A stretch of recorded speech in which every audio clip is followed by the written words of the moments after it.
Hello, everyone. Welcome on this our February Wednesday webinar. We're so excited you're here today. I please, while we're waiting for everybody to populate in from the waiting room into the chat and come into our webinar, please say hello where you're from. I'm coming to you from Alpharetta today. Dr. Rhonda, where are you coming from today? I am coming from Roswell, Georgia, so we are neighbors, Alice.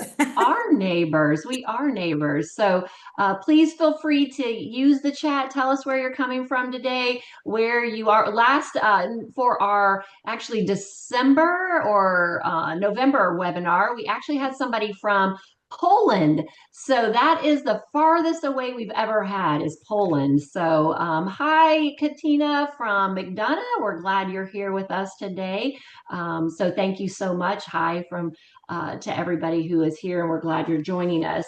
As you can see, my good afternoon, and my thank you for spending your hour with us today for our Wednesday webinar series. My name is Alice Fox, and I'm the Director of Talent Delivery at Talent Connections. A few housekeeping items before we get started here. This is a 1 hour recorded webinar. If you have any technical questions, please email Alice Fox at alicefox@talentconnections.net. Participants will be muted, but you can use the question and answer feature to submit your questions, or you can also put them in the chat. It's going to be a very interactive session, so feel free to put any questions you have in the chat. And also, I know a lot of people have our webinars on while they're eating lunch, but don't forget to put down your sandwich or soup since it's a gloomy day today, and make sure you answer. Dr. Rhonda Anderson has a lot of great questions and thought-provoking questions and tips and hints for us. So please make sure that you answer and in the chat what some of the things, the interactive session that and questions she has. This webinar is approved for one SHRM professional development credit, and that activity code will be given at the conclusion of the webinar. Today, I am pleased to introduce Dr. Rhonda Anderson. She is the Principal and Chief Talent Development Officer of Silver Hawk Coaching and Consulting and the co-founder of the Influential Leaders Alliance.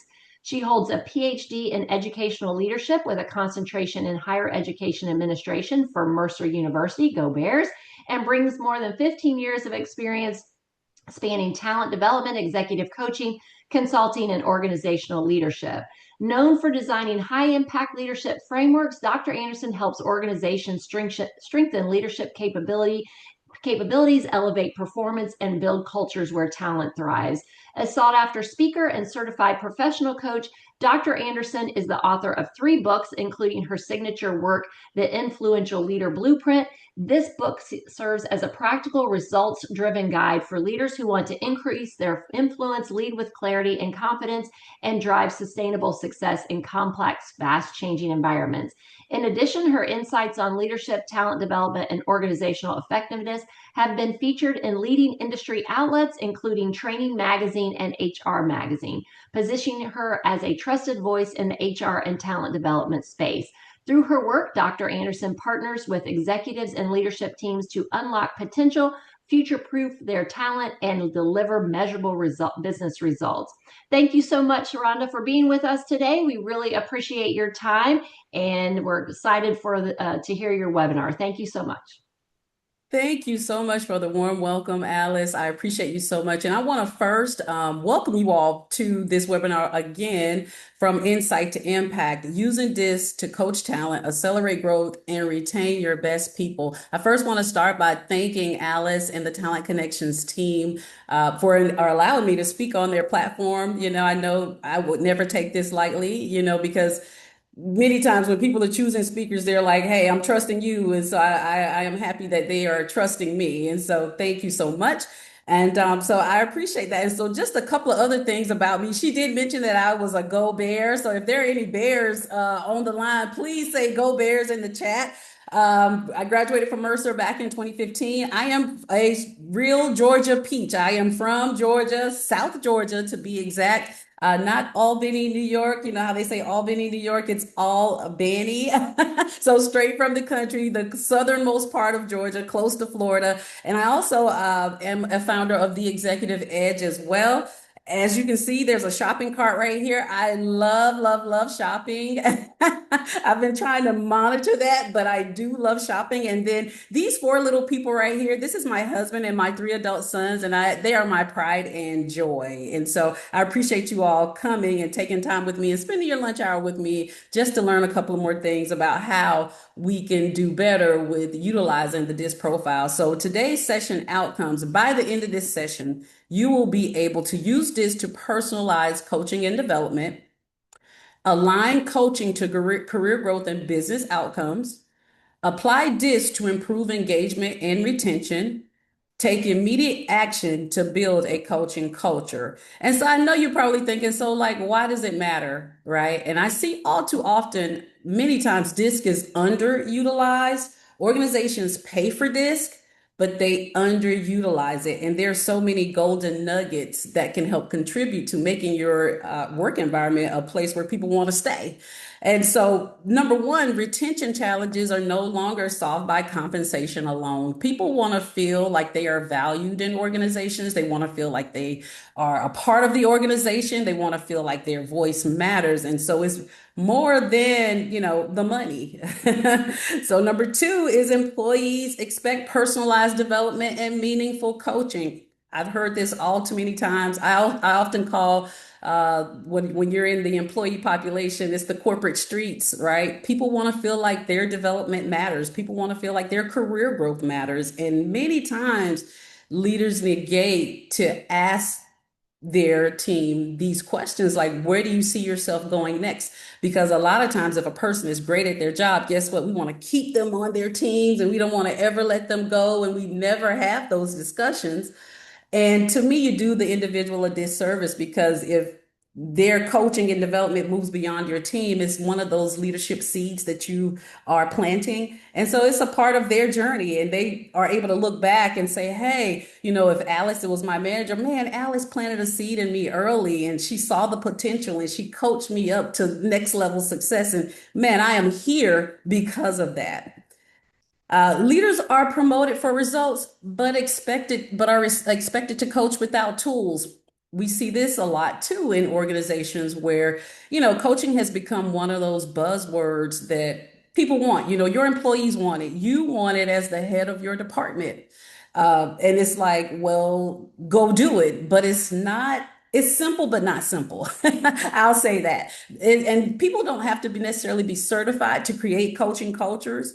There's a simple way, for you to become a coach on your own and then implement coaching strategies with your managers and leaders so that they are imparting in those direct reports that they're in charge of as well. And so there are some things now becoming certified is great. It's great, right? If the organization can afford it, let's go certified. But there is a way to still develop a coaching culture without necessarily certifying people. There are so many tools on the internet that can help with this. So my first question is, what is the real cost to your organization when a high performer disengages or leaves? So $1 equals 5K. So drop in the chat, like how much does it cost when your top performers leave or disengage? Drop $1 if it's 5K, drop two if it's 10K, drop three if it's 30K, 15K. I'm messing up my math. So drop those dollar signs in the chat. So Alice, are you seeing any dollar signs in the chat?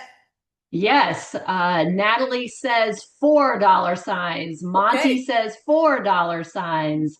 So yeah, I know I was trying to do my quick math too. It is, we always say it's more expensive. Everybody's saying four. We do have one person that says three. So yeah, we always say it does cost a lot more to lose a person and have to rehire them than to just keep our good employees for sure. That is right. And that 20K that I've heard people on average, as opposed to losing somebody, you can actually reinvest that money back into the people that you currently have. And like I said, you'll get a better bang for your buck and people will stay. So now let's talk about today's leadership reality because today's workforce is more complex, it's more diverse, change is happening very quickly, with the financial impact of organizations now, and people are trying to do things with less employees, a little bit more AI, and downsizing budgets. But there's still going to be some issues when you have people in your workplace. So, problem number one is for leaders that the one size fits all leadership approach will no longer work. We really have to figure out how do we meet people where we are. We really have to figure out how do we actually utilize several leadership styles to manage our workforce. Problem number two, engagement, performance, retention are leadership responsibilities. Again, many times I hear where people are like, well, we don't do employee engagement here. We do that one survey per year, but we're not listening to our employees. Or performance feedback is only given one time per year. Retention strategies, they don't exist. We're not being innovative or creative with how we can retain our top employees. Problem number three, coaching must become intentional and not reactive.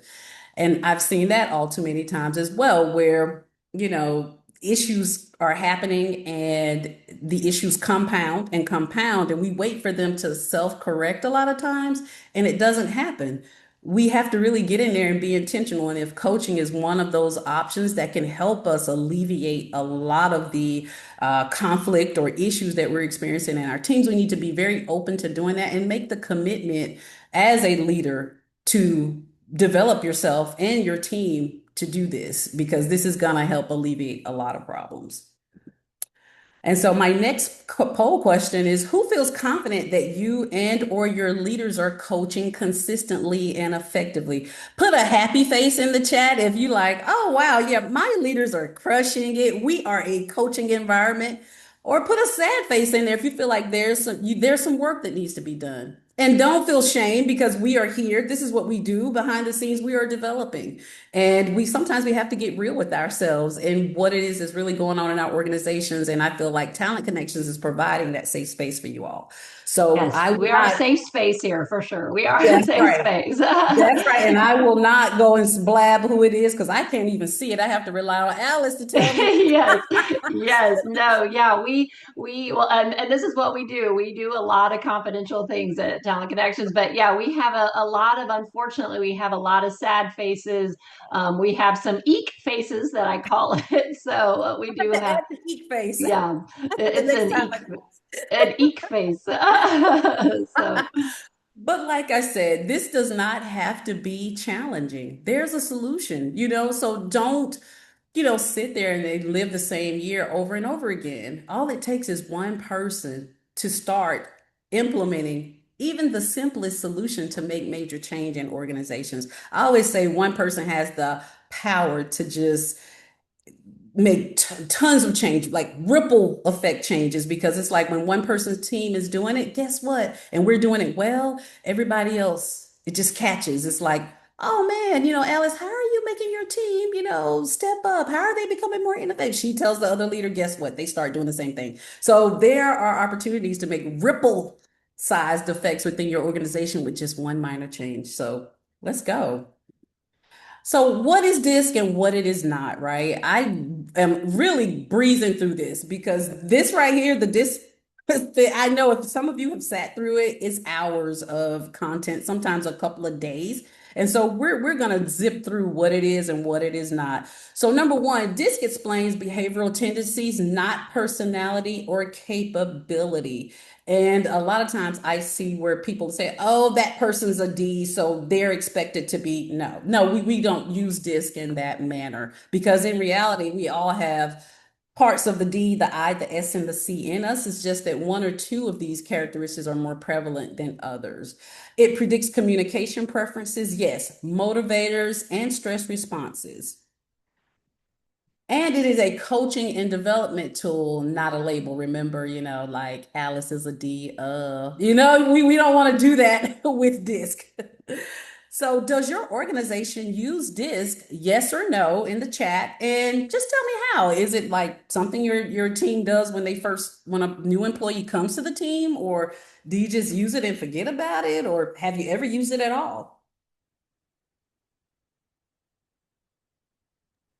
So Alice, let me know if people are responding in the chat for me. Yep, we have a no, we have selectively, we have yes, we use it for targeted team workshops, and we have it's been used in prior orgs for team building purposes. Okay, those are very good uses of it. Yep, and yes, team building when there are several new team members due to internal mobility and external hires. Okay, love that too. I've seen it used in all of those capacities. So that's great. So that's part of the battle. If your organization is using it, you've halfway won most of the battle. But right now, we're going to talk about how to just take it over the top just a little bit more. So just to go over the DISC styles again, all of these exist in us. It's just that one or more are prevalent than the others. And so the D, these are my results driven people. They're very decisive. They're direct. They're going to tell you, what they want to see done, and they are able to make decisions quickly. They're mostly the visionaries of organizations. So a lot of times you see like a lot of C-suiters or CEOs who tend to be Ds. And so where are my Ds? Where are my direct results driven Ds? If you know you are a D, drop it in the chat. Proud and bold, put it in there. So the next part of the DISC profile is the I. These people are influential, relational, enthusiastic. I usually say, hey, if you have an I on your team and you're trying to bring about change, you want to put your best I to deliver that change because guess what? They are all about it and they're going to deliver it in a manner where they can get more people to jump on board and drive. So if you're talking about, hey, let's get the mission, vision, and values, in place. We want people to follow it. You want to put your I there. If there's a transformation change in technology, you want your I communicating that. So if you are an I, drop your I in the chat. Drop an I in the chat if you know. And if you don't know, don't worry about it. We can always help you figure that part out later. So my S people, I love S's because S's are the people who are going to get it done and they're not going to be moved. They are steady in their demeanor. They are supportive, highly collaborative.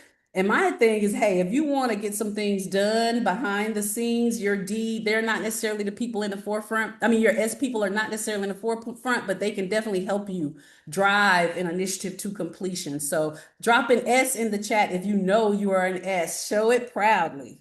Okay, I see the chat kind of lighten up. So let's talk about our C's. They're conscientious, analytical, very detail oriented. We want to know the history of something. If you're trying to do an initiative and you did it before, we want to know why it didn't work. Well, what can we change? And so I say we because that's me. I am a high C person. And so I'm going to shout out my C right now with pride. And so I want to hear about my C's. Who are my C's? Drop them in the chat for me. And so, Alice, what did you see in there? Did you see a lot of D, I, S, or C? Yep, actually, so far we don't have any C's. We have D's, and I's and S's, but no C's right at the moment. So, Okay, so I um, guess I'm the one and only. yeah, so we have, yep, I would say right now, yeah, it's kind of pretty evenly. We have two D's, two S's, two I's, and no C's that have responded. Okay, very good. And so that was a quick overview of what the profile means, the letters of the profile. What do they mean? So why does this drive better coaching? It helps leaders meet the employees where they are. And I love that about coaching in general. Coaching is the thing. So it's one thing to get people in a room, in a group, right? And you're talking to them about managing their teams. You give this overarching view of what it is and what it means to manage teams. But on the back end, you didn't meet people where they are. And so I feel like that's one of the reasons why sometimes people walk away and say, wow, that training was not effective. The training was effective, trust me. Well, okay, if the speaker wasn't that great, okay, fine, I'm gonna say that. But most times it is great training, but it's the part that's missing is we didn't meet people where they were in the training. So now it's time to go back and say, so what did you see in the training that you're doing well? What do you need improvement upon? And that's what I love about coaching. It meets people where they are. It gets to the heart of situations, personally, professionally, intellectually. This is where you meet people where they are. And you're able to really make change, close some of the gaps that you're seeing in your organization more effectively. It reduces friction and miscommunication. coaching does that overall and in general, but for the DISC profile, it does a very good job when you want to add this as a coaching tool. It increases trust and psychological safety. And we get the question all the time, right? Why can't I get my employees to trust me or my team or my C-suiters or whoever? And it really is about communication, asking people, how's it going? It doesn't necessarily have to be tied to a meeting. It's implementing things like this, like caring about their development that drives trust and psychological safety. Many times employees are afraid. They're shaking in their boots to talk to you about growth and development because, again, you've never asked a question, you've never invited that question to the table. And so it makes it very hard for them. I remember being that person early in my career. It's like, man, I want to get XYZ training. My manager isn't asking me about that. And you're nervous about talking about it because it was never brought up and brought to the table as an option. And so this is one of the ways you can do that. It makes coaching conversations more effective because you're directly addressing any gaps that are seen in the person's development or any gaps in things that they want to see improved. So, does your organization use DISC as a coaching tool? Type yes or no in the chat for me. Have you really used it as a coaching tool? I heard about all the other uses, but have you realistically used it as a coaching tool? Yes or no? So, Alice, what are you seeing? I love to Yeah, hear. we have a not at all, no, probably not question mark. So kind of probably not using it to the best of their ability with this in this area for sure. Okay, well, I want you all to really think about this after this presentation because it provides an easy blueprint. It's like so black and white. It's a black and white blueprint to help your employees improve on the next level and really consider how can I get my top level executives on board all the way down to the very bottom of the organization. How can we get this on, like get a coaching profile started on every person if we've invested in DISC? How can we utilize this really to the best of its ability and make it something that is on a year, I mean, throughout the year, not a yearly basis? Because when you start creating individual development plans for people, man, you're going to see a lot of different things. Engagement go up. You're going to see trust levels go up. You're going to see psychological safety walls break down. You're going to see where people feel like they're invited to the table to share about their growth and development. And that's what it's about. That's what people want. So DISC as an employee engagement tool, it again, it enhances engagement when employees feel seen and valued. You're really talking about them, the individual, what it is that you want to see happen for your career today, tomorrow, 2 years from now, 5 years from now. What do you want to see? DISC helps leaders tailor recognition and feedback and development. And we're going to go into that a little bit more. Engagement is driven by alignment. DISC helps you align some things, and it's not even an assumption. You can look at that DISC profile and see exactly where an employee is, where they want to be, what needs to be done to get them there, and how do you assist them and give them resources to do that. So DISC as a career development planning tool, it has so many uses, and I just feel like, wow, people don't use it to its greatest capacity, and it's an easy win for organizations. Career paths should reflect strengths, growth potential, and not just titles. And so when you look at the results of the DISC, it's all about that. Strengths. What are some gaps? What are some things they can improve upon? It's an easy read all day. DISC reveals natural drivers of people and growth opportunities. So you'll see in the DISC profile when you see the results, man, this person really thrives on this. This is what they love. This is where they shine. But then you'll see again the growth opportunities that are there. So say for instance, if I'm a C, I want to become more direct. Guess what? That's a growth opportunity for me. That's something we can discuss in our meeting, in our one-to-one meeting with that person. So and you think about, hey, what are some things I can do to help get this person to being more direct? It's an easy fix to a lot of different things that organizations are experiencing. Development plans should stretch people without disengaging them. And you can tailor a development plan to the person's comfort level, but then also give a little bit of stretch in there. And so that's possible. You don't want to stress them out with it because you can utilize the same plan the next year if they didn't reach a certain goal, or maybe it was something that you wanted to see them do this year, but they just didn't get to it. I always recommend giving them three developmental goals to achieve throughout the year. And because that's manageable with them having to do their jobs and meet org outcomes for the team. Let's talk about how do we just kind of eat it like the elephant in the room, one bite at a time. One bite at a time. It doesn't have to all be stressful. Okay. So, do you use this to create individual development plans on your employees? Each person has an individual development plan. Yes or no? You can just think, well, you can type it in the chat. Do you all have individual development plans for your team members, every employee? We've got a no so Okay. far. Okay. We have Okay. a yes. Okay. So Yay. yeah, yep. Yes to hypo identification, IDPs.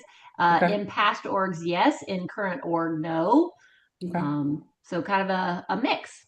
A mix. Okay. Well, great. Well, like I said, it's never too late to get it together, you guys. But like I said, I feel like having an individual development plan on every employee is an accomplishment, but ensuring that your managers are trained to carry it out throughout the year, that's another part of the plan in order to ensure that it's successful for the organization, for you, your team, and the individuals overall. So individual development plans are very important. They're very critical. DiSC as a retention strategies. Employees leave managers, not companies. And we've heard that several times, and there's so much truth into that. I've heard that. It's like, I love my organization, but wow, my manager is making it very difficult for me to grow, difficult for me to get development, difficult for me to get promoted. Like I said, it's a part of when you accept a leadership role, it's a part of your leadership journey is to grow other leaders, to see them transition, to see them flourish outside of your department, even if it's like, even if it's a position above you, what a joy to be able to say, wow, I've seen Leslie go from, she was a manager on my team to now she's a VP somewhere. Like, those are the things that we live for. It's leadership legacy, not the crab in a barrel mentality of leadership. DISC helps leaders reduce avoidable turnover. Again, it's a great tool for retention because, again, people want to feel seen. They want to feel like they are valued. They want to feel like they are heard. Their voice matters. So, all the things, right? So this is another reflection question for you all. You don't have to answer. Which employees would you struggle to replace tomorrow? If people felt like, wow, I'm not getting what I need to get out of my organization, which employees would you struggle to replace tomorrow? And what can you do now to invest in them? You just kind of think about that. One question we do have back on the IDPs I will mention is we have a question that says, have you seen modernization of IDPs, for example, leveraging AI within talent platforms to create IDPs and help coach team member and people leader on more effective conversations related to IDPs? Yes, I see now where, and I'm actually investigating an AI for my organization. And so, yes, there are some great AI tools out there that can help you assess employees and where they are and really coach them through leadership gaps in live time. So I'm looking into one now that is really successful. A lot of major organizations are utilizing it. It is called Piloteer. And so I really feel like it's a greater tool for executive coaches to use, but regular organizations can use them and really get a solid assessment of their employees individually. And so basically, it is an AI tool that is embedded in a portal, and the leader gets an opportunity to have their meetings assessed. And so it will record their meetings and then it gives a report.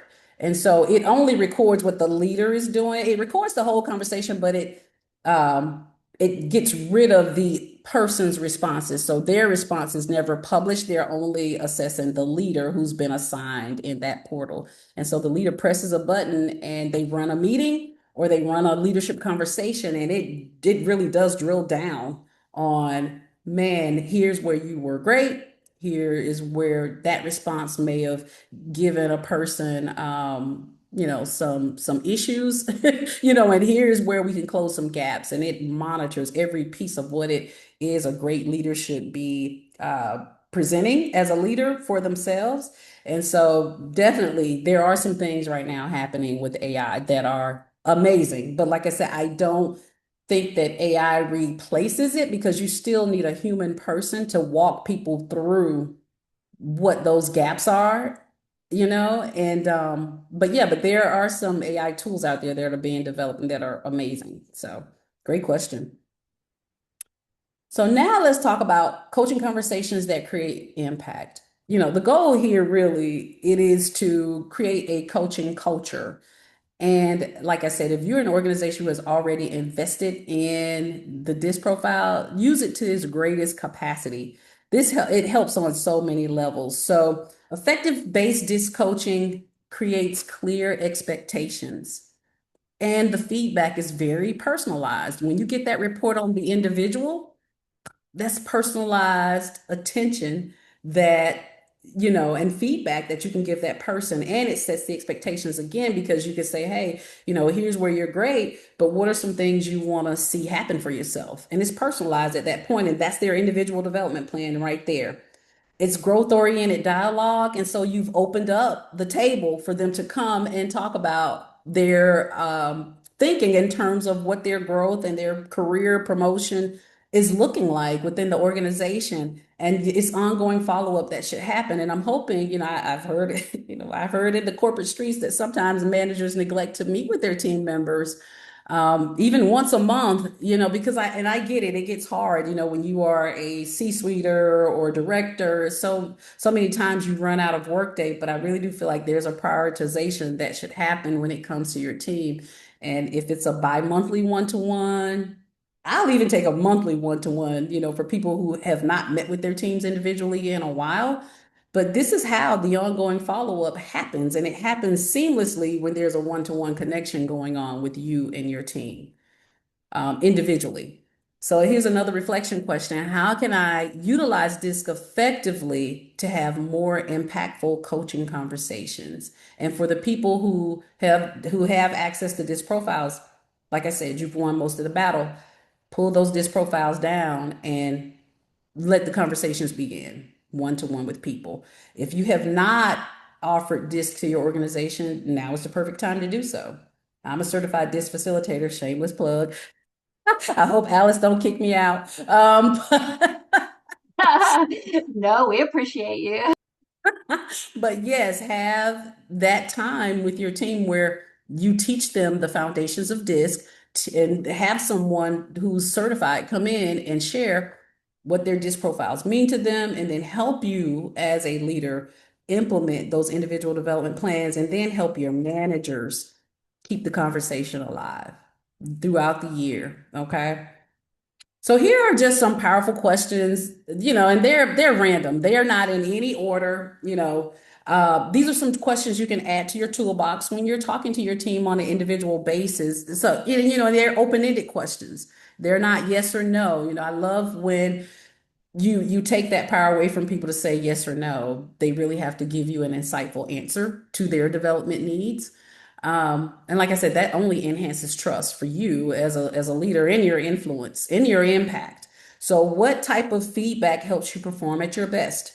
How do you prefer to receive direction and support? What energizes you the most in your work today? Where do you want to grow next? And how can you see that? How can I support you? That's leadership legacy. That's influence. That's you being an influential leader. That's you, being like, hey, on this leadership journey, I'm reproducing leaders. Okay. And so don't look at it as I'm losing someone. So, which question will you add to your coaching toolbox? And I should have numbered these, right? I told Alice I was going to do that during our practice run, and I guess my nerves got the best of me. So, you can put 1, 2, 3, or 4 in the chat if you plan on adding any of these, or if it's all of them, say all of them. I'm okay with that too. And you can reword these questions, you don't have to use my format, but you can reword them in any format and get the same answer, but just leave it open-ended where people are not saying yes, no. allow people to really self-reflect on themselves and where they want to be. And, you get the glory of, hey, I'm going to help you get there. So what are people saying in the chat, Alice? Well, as we wait for people to answer that question, and remember, she had said, do one, two, three, or four in the chat, but someone asked, please provide some ideas for coaching. How can I work with a C? So that was a question that we had. Oh, how can you work with me? Yeah, what do we do with you? What do you do with me? So that's a good question, right? Yes. I love it. Well, for C's, we're going to ask questions, and so be open to them asking questions. Be open to allowing them to help with processes and policies because we are, we're very analytical. And so there's so many things that a C is gifted in doing. But what has helped me with being a regular employee and as a manager, and I've managed C's, allowing them to ask questions. Don't think that their questions are aggravating. They're trying to put a picture together that helps them work more efficiently.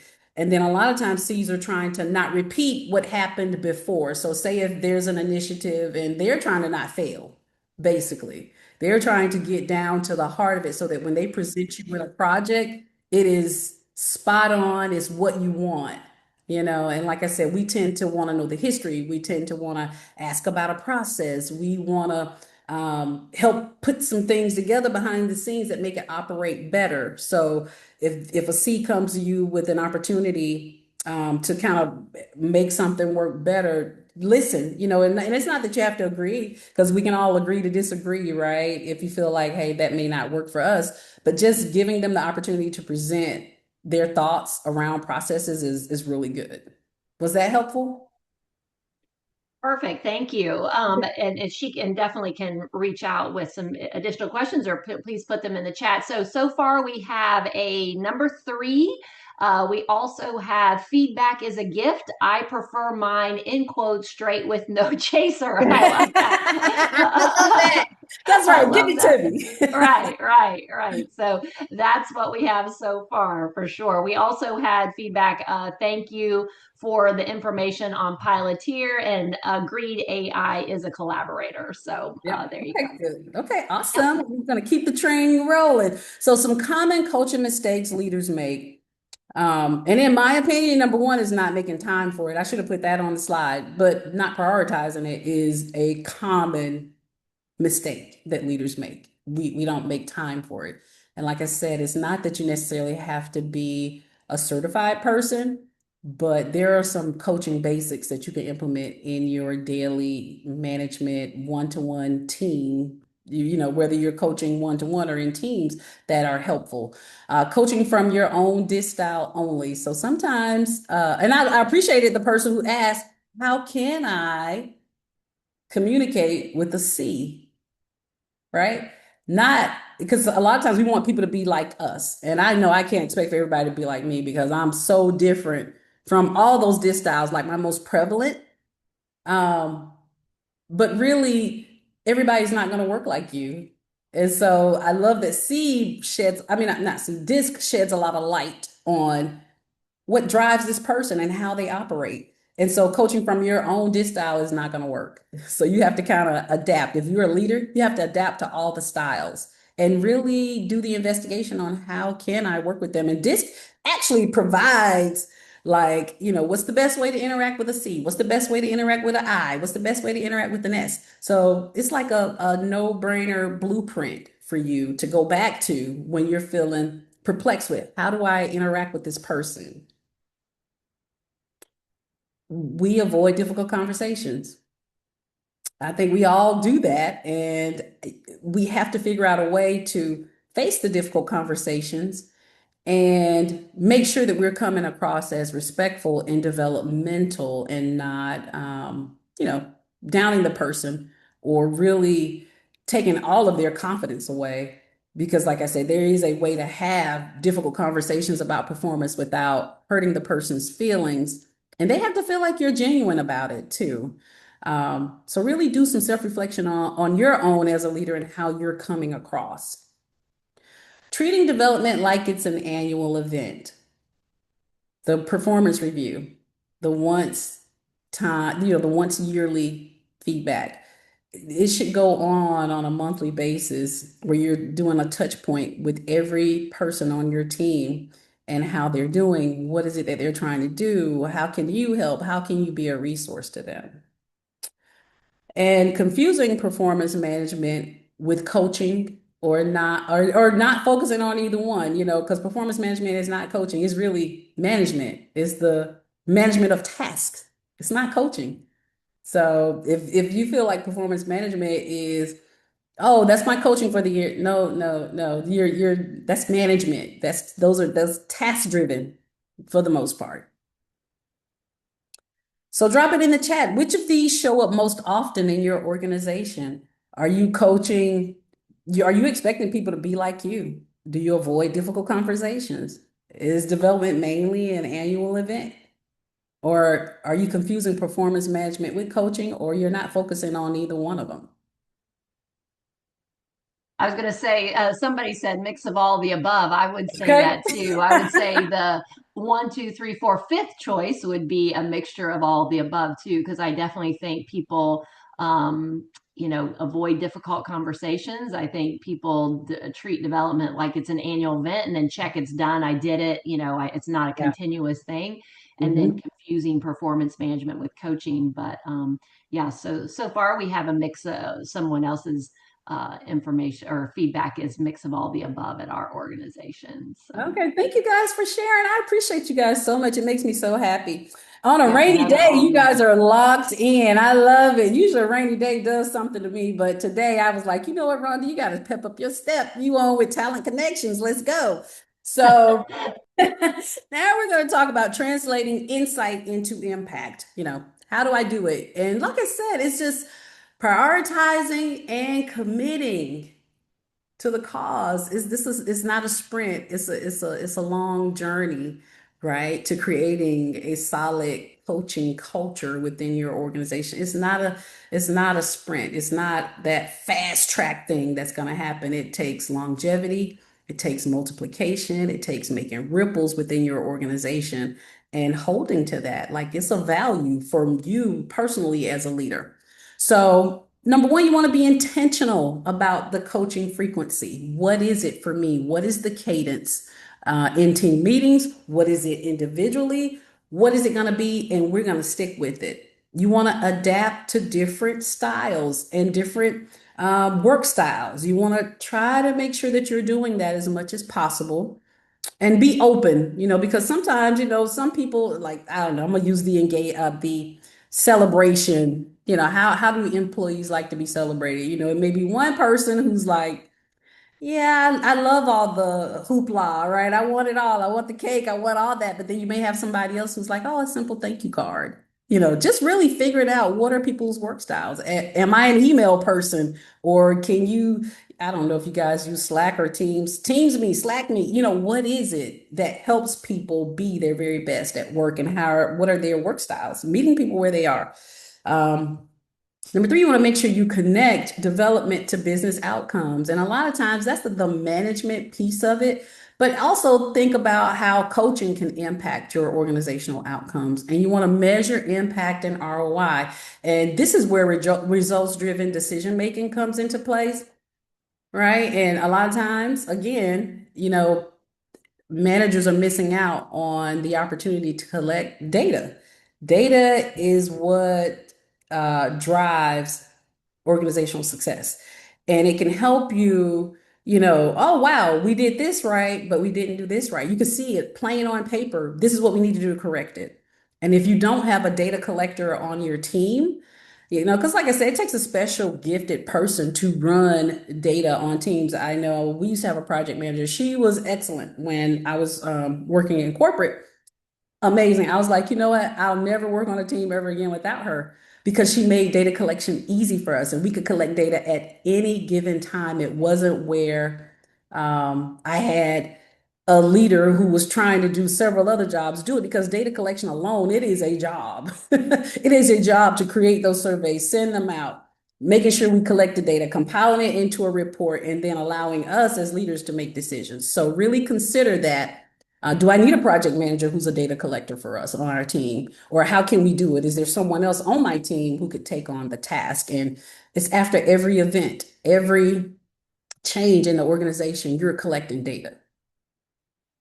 So you just kind of think about it. Name 1 to 3 things that would change if coaching became a leadership standard and not just a suggestion.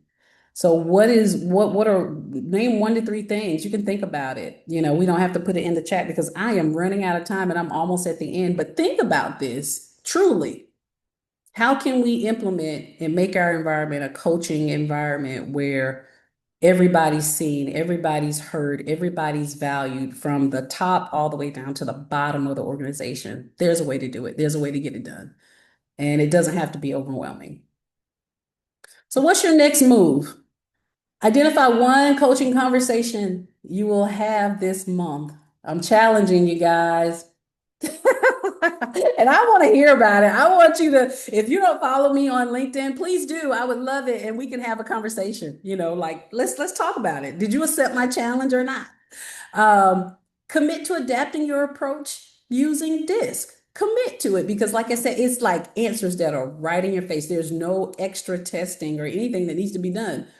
That profile has so many nuggets in it of information that can help you supercharge your organization to the next level. Invest in building the leadership coaching capability of your team, for yourself, your managers. I love peer-to-peer coaching. That works as well. And so if you can manage those 3, give yourself some time. I'm not saying jump in it tomorrow, because it takes time and it takes planning, but really think about how can we implement this for our organization? And you could do it at a minimal cost, so it doesn't have to be where you go out and certify everybody. It's really giving people simple frameworks that they can use, that the framework does not feel painful to them. Okay. So what action will you take in the next 30 days? I would love to hear it. Drop it in the chat. Are you accepting my challenge? Just say challenge accepted in the chat. Say challenge accepted in the chat. And that works for me. We had a participant on your last slide that said more upward mobility would happen. And we have a challenge accepted. And we have, does the organization have to purchase access to the DiSC platform if it's something we want to implement? Yes, yes, it is. It is. You would have to purchase the DiSC profiles. They're usually there's a lot of different platforms that offer them, but I also have a platform too, so we can always, jump on a call to discuss what that looks like. Perfect. So what action will you take? Are you accepting my challenge? Who else accepted the challenge, Alice? Anybody else? We have a challenge accepted. We have another one for sure. You're going to have to follow up with everybody to make sure that they're following through. Start baby Okay. steps, right? That's right. That's right. All it takes is one baby step, and next thing you know, you've created something that is so amazing. You'll have your employees ranting and raving about staying at your organization just off of this one assessment. Yes, All perfect. right. So this is my last slide here. Coaching conversations do more than build confident teams. They unlock individual potential, empowering people to show up as their strongest, most capable selves, both personally and professionally. And even though you may not have even touched any of their personal goals, you showing up for them professionally, it will mean the world to them, and it will translate over into their professional lives, because there's something about, again, being valued and being seen and being developed as a person within an organization, because people spend 40 plus hours with you on a weekly basis. So why not? So partner with Silverhawk Coaching and Consulting. I offer talent development consulting, fractional talent development services as well. So if you say, hey, Rhonda, I want to create a strategy for my company, I can do that. I'm your girl. I also offer the Influential Leader Blueprint Accelerator. It is an 8-month group leadership and executive coaching cohort format style program that is offered, and that could, if you feel like, hey, we need some solid leadership and management development, and all of this is included within the cohort. How do you coach your team? That's definitely a part of that that program. One-to-one executive coaching, that's always an option as well. If you're like, hey, I think my leaders need to be met where they are, we can also discuss a plan for doing that. And I just want to thank you all so much for allowing me to present. And I can't wait to see how the challenge goes. I'm going to be checking on y'all. Thank you. Thank you so much, Rhonda. We really appreciate your time and such interactive, great nuggets and tidbit. And I wrote down also, it's so funny when you said word on the corporate streets. I love that. It's so funny. But here is every way that you can reach Rhonda. So feel free to write those down. Once again, if you've attended, you will also get the follow-up. We have recorded this session and it will be on our Talent Connections website. Plus, we'll send out a link to that YouTube as well. So thank you so much for joining us today. A little information about us. Talent Connection is a human resources executive search and consulting firm located in Atlanta. We were founded in 1999 and we have spent over 2 decades of perfecting our craft in HR services while creating thousands of transformative connections. So please feel free to reach out to us at our website at talentconnections.net. We also have Career Spa, who provides career transition and coaching services tailored to each individual, helping you discover your career path and secure an advantage in this evolving job market, which we all know that to be true. And that is careerspa.net for more information. The activity code today has been approved for SHRM, a professional development credit for recertification through SHRM. It is on your screen right now. Make sure to write it down at 26-U5ZG7. And so please make sure to note that activity ID number on your recertification application form. And then also remember to mark your calendars for our next Wednesday webinar, which will be Wednesday, March 11th. And so it's funny that it's February 11th this month and it's March 11th next month, which we will have Keyshawn Hughes, who will be discussing leading through chaos, neurosavvy principles for HR success, which will be a very interesting topic as well. So thank you so much, everyone. Thank you again, Rhonda. We really appreciate your time today, and everybody have a great rest of their Wednesday.